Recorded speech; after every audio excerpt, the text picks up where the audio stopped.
नमस्ते बच्चों। कल हमने क्या निराश हुआ जाए का पूरा चैप्टर की पढ़ा था।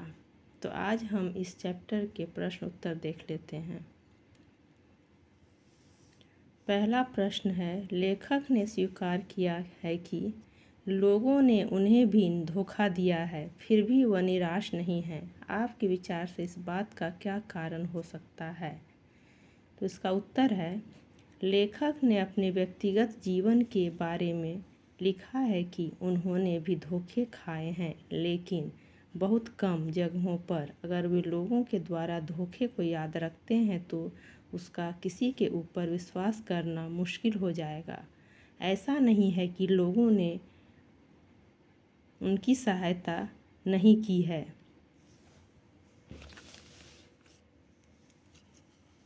उनके साथ जो टिकट वाली घटना घटी थी वो घटना उन्हें काफ़ी हिम्मत देती थी। इसीलिए लेखक ने स्वीकार किया है कि धोखा तो उनके साथ भी हुआ है, फिर भी वह निराश नहीं है।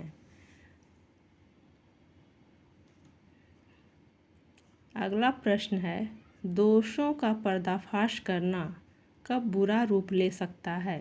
तो जब लोग किसी के आचरण के गलत पक्ष को उजागर करके उसमें रस लेते हैं। इसके भी कई कारण हो सकते हैं, जैसे किसी की बुराई करना, आपसी दुश्मनी या बदले की भावना आदि। दोषों का पर्दाफाश करना तब बुरा रूप ले सकता है। अगला प्रश्न है, आजकल के बहुत से समाचार पत्र या समाचार चैनल दोषों का पर्दाफाश कर रहे हैं। इस प्रकार के समाचारों और कार्यक्रमों की सार्थकता पर तर्क विचार लिखिए।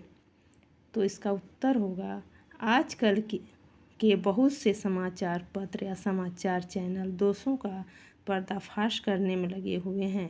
इस प्रकार के दोषों का पर्दाफाश करने से व्यक्ति समाज में व्याप्त बुराइयों से अपने आसपास के वातावरण तथा लोगों से अवगत हो जाते हैं और हम जागरूक हो जाते हैं। लेकिन ऐसे समाचार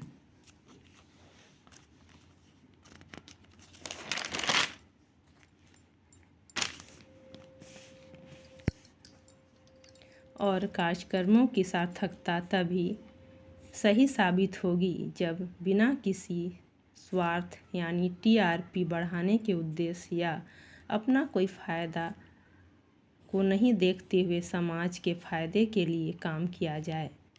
तो अगला और आखिरी प्रश्न है, लेखक ने लेख का शीर्षक क्या निराश हुआ जाए क्यों रखा होगा? क्या आप इससे भी बेहतर शीर्षक सुझा सकते हैं? तो इसका उत्तर होगा, आजकल हमारे आसपास जो बुरी चीज़ें घट रही हैं और जिसे हम घटते देख रहे हैं, उससे हमारे मन में निराशा भर जाती है।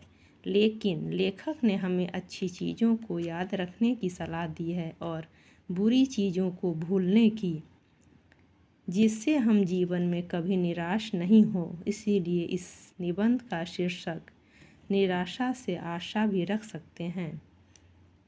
तो बच्चों, ये तो थे कुछ प्रश्न उत्तर। तो इस प्रश्न उत्तर को करने से पहले हमने जो कल पूरा चैप्टर इसका पढ़ा था उसे एक बार ज़रूर पढ़ लें, उसके बाद ही प्रश्न उत्तर करें। तो इससे आपको प्रश्नों को समझने में आसानी होगी।